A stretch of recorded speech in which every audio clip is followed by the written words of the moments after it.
Hi friends, slab పైన 4 inch brick work ఎలా కడతారని ఈ వీడియోలో మీకు క్లియర్గా ఎక్స్ప్లెయిన్ చేస్తాను. సో వీడియో అయితే లాస్ట్ వరకు చూడండి, మీకు క్లియర్గా అర్థమవుద్ది. సో ఫ్రెండ్స్, ఫస్ట్ అయితే మనం మొత్తం బ్రిక్ వర్క్ చేసేటప్పుడు స్లాబ్ తడుపుకోవాలి. తడుపుకొని మనం సిమెంట్ పాలు చిన్న ఉండలా కలిపేసి అయితే వేసుకోవాలి. సో కట్ట పని చేసే ముందు అయితే బ్రిక్ అయితే మొత్తం తడపండి. సో తడపడం వలన గోడ చాలా గట్టిగా ఉంటుంది. సో వీటికి ఇసుక సిమెంట్ ఎంత కలుపుతారంటే 18 గమ్మెల ఇసుక అలాగే కట్ సిమెంట్ అయితే వేస్తారు.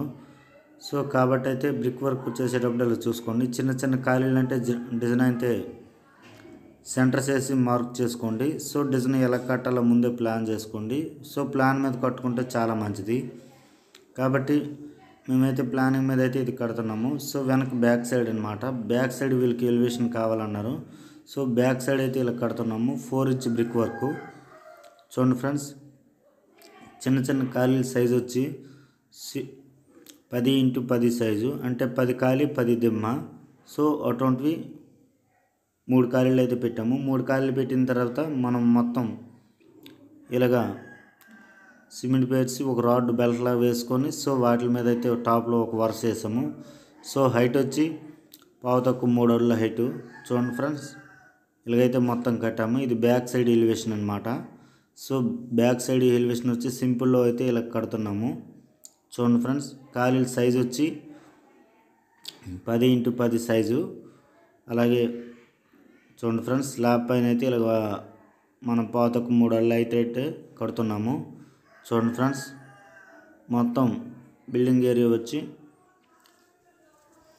60 అడుగులు పొడవు, అలాగే వెడల్పు వచ్చి 23 అడుగులు.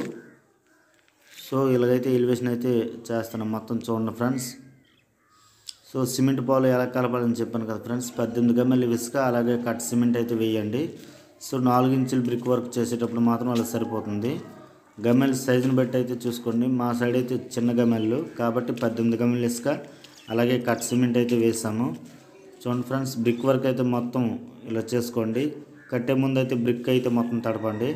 అలాగే గోడ కట్టేటప్పుడు జాయింట్ లేకుండా చూసుకోండి. సో జాయింట్లు రావడం వల్ల ప్రాబ్లం ఏమవుద్దంటే ప్లాస్టిక్ మొత్తం అయిపోయిన తర్వాత కొన్ని రోజులకి తర్వాత పగుళ్ళు వచ్చే అవకాశం ఎక్కువగా ఉంటుంది. కాబట్టి అలా రాకుండా చూసుకోండి. జాయింట్లు అయితే రాకూడదు బ్రిక్కి. అలాగే థ్యాంక్ యూ.